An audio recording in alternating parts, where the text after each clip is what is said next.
ओम श्री गणेशाय नमः।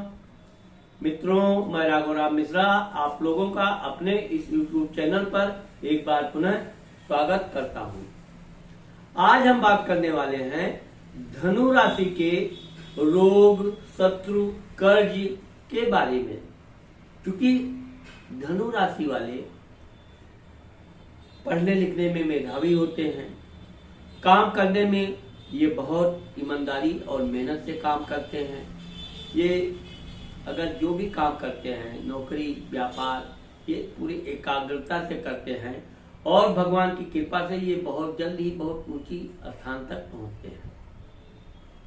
अब चूंकि ये जब अपने 40-50 के बाद अपना सारे सुख सुविधा की व्यवस्था कर लेते हैं, अच्छा मकान, वाहन, परिवार, बच्चों को अच्छी शिक्षा दीक्षा देकर उनको भी ये उनके काम में लगा देते हैं। तो एक प्रकार से ये 50-55 वर्ष के बाद काफी कुछ अपने समस्याओं से मुक्त हो जाते हैं। परंतु अब आप देखोगे कि धनु राशि वाले लोगों का रोग, शत्रु, कर्ज के स्थान पर वृषभ राशि आती है। वृषभ राशि का स्वामी शुक्र होता है।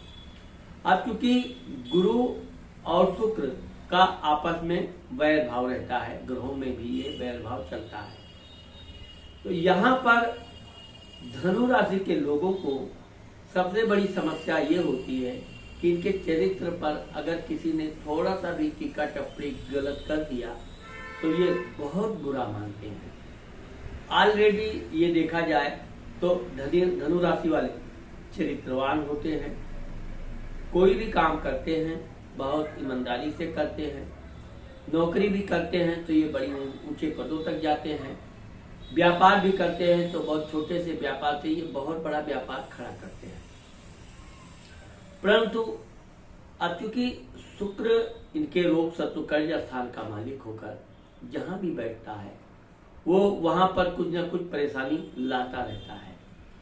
तो इस तरह से धनु राशि के लोगों को अपने स्वास्थ्य के प्रति विशेष, अब ये चूंकि खान पान में एक नियमित पालन करते हैं, ये बहुत तीखी चीजें नहीं खाएंगे या बहुत अधिक मीठी चीजें भी नहीं पसंद करेंगे, तो इस कारण से इनका स्वास्थ्य लगभग ठीक रहता है।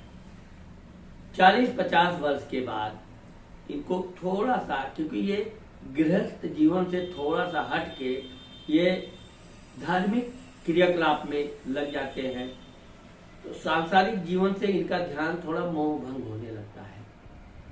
परंतु शरीर में जो हार्मोन्स वगैरह एकत्रित रहते हैं वो विशेषकर 50-52 के बाद इनको परेशान करने लगते हैं, जिसका कारण से इनके शरीर में पसीना अधिक निकलना, चिड़चिड़ापन हो जाना, छोटी छोटी बातों पे गुस्सा करना, ये इनका एक आदत बन जाता है। तो ये अपने मूल कारण को ना पकड़ के ये लोगों को उपदेश देना, लोगों को सही रास्ता दिखाना, तो इनका एक आदत होता है, प्राकृतिक गुण होता है जो बचपन से होता है। लेकिन ये खुद के मामले में लापरवाह होते हैं। अपने खान पान के प्रति थोड़ा ध्यान दें। अपनी धर्म पत्नी के साथ आप बहुत अच्छे मधुर संबंध बनाए रखिए, जिससे आपका हार्मोन्स आपको शारीरिक किसी भी तरह का बीमारी न दे पाए। अगर आपके शरीर में हार्मोन्स अधिक हो गया है तो और आपने उसका सही सदुपयोग नहीं किया है तो आपके पैरों में पेन होने लगेगा, दर्द होने लगेगा, नसों में तनाव आ जाएगा और आप बेवजह किसी पे क्रोध करेंगे। कोई छोटी सी भी बात आपकी बुराई कर दिया तो आप क्रोधित बहुत अधिक हो जाते हैं। अब इसमें क्या होता है कि लोग समझ ही नहीं पाते कि आप क्यों बेवजह लड़ाई कर रहे हैं। पत्नी आपकी, अब चूंकि यहाँ पर ये देखा जाता है कि इनकी जो धर्म पत्नी होती है वो और ये चाहती है कि ये पूरा साधु बन जाए, कोई घर से शारीरिक संबंध ना रहे, इससे अच्छी बात और कोई नहीं है। ये अपने इसी कमजोरी को ध्यान नहीं दे पाते हैं और थोड़ा अहंकारी हो जाते हैं। इसके कारण भी इनका थोड़ा स्वास्थ्य में गिरावट आ जाती है, जिससे इनको आंखों में जलन, आंखों का चश्मा बढ़ जाना, सिर के बाल कम हो जाना और साथ ही साथ एड़ियों में, तलुए में जलन होने लगती है। ये धनु राशि वालों के विशेष समस्या खड़ा करती है। अब ऐसे में धनु राशि के लोगों को आप, ठीक है, अच्छी बात है, आप साधुवाद की तरफ बढ़ रहे हैं, सांसारिक जीवन से आपका मोह माया कम हो रहा है, ये अच्छी बात है। परंतु आपको सुबह नंगे पैर हो सके तो नंगे पैर घास में घूमना चाहिए। आप न नंगे पैर घूमें तो भी आपको सुबह कम से कम 1 से 2 घंटा मॉर्निंग वॉक करनी चाहिए। उसमें थोड़ा बहुत व्यायाम भी करना चाहिए। खान पान के मामले में आपको बिल्कुल सात्विक भोजन करना चाहिए, जैसे लौकी हुआ, पालक हुआ, इन सब चीज़ों का आप सेवन करके जितना अपने शरीर को आप ठंडा बनाए रखेंगे उतना ये हार्मोन्स आपके स्वास्थ्य को और अच्छा बनाएगा। तो और चिड़चिड़ापन तो कदापि नहीं। कोई बात कहता है तो उसको सोचो, विचारो, फिर उस पर कोई आप निर्णय लें। विशेषकर आपको स्त्रियों की बात बहुत बुरी लगती है। अब मैं आपको ये बताना चाहता हूँ कि स्त्रियां भी आपके घर की, परिवार की एक सदस्य हैं। वो कोई बात आपको बोलेंगी तो हो सकता है कि आपके अच्छे के लिए बोल रही हो। समझाना उनका आदत हो सकता है, लेकिन समझना आपकी आदत नहीं होती है। लेकिन इसका मतलब कदापि नहीं है कि आप अपनी धर्मपत्नी से, बहू से, लड़की से, बच्चे से झगड़ा कर लो। आप उनकी बात सुनो, सुनकर करो ना करो ये आपके ऊपर निर्णय है, लेकिन आपको क्रोध से बचना चाहिए, विशेषकर 40-50 वर्ष के बाद। नहीं तो आप बेवजह अपने लिए समस्या खड़ा करेंगे, ये निश्चित है। अब जहां तक कर्ज के मामला देखा जाए तो धनु राशि वाले कर्ज लेना पसंद ही नहीं करते हैं, और अगर वो कर्ज ले भी लिए तो ये समय के इतने पाबंद होते हैं कि अपने कहे हुए समय पर ये कर्ज वापस करते हैं सूद ब्याज के साथ। इसलिए कर्ज की चिंता धनु राशि वालों को अधिक नहीं रहती है। इनको बस अपने क्रोध पर नियंत्रण रखना चाहिए, और विशेषकर स्त्रियों का। अब आप यहाँ पर एक बात बहुत ध्यान पूर्वक समझिए कि आप अपने घर की स्त्रियों का जितना सम्मान करेंगे उतना वो आपका ध्यान रखेंगी, आपके खान पान का पूरी व्यवस्था रखेंगी, आपको हर तरह से वो सुख सुविधा प्राप्त होता रहेगा, जो एक परिवार में एकता के लिए जरूरी है। और यही कारण है कि आगे चलकर आपका जीवन भी अच्छा रहेगा, स्वस्थ भी रहेंगे।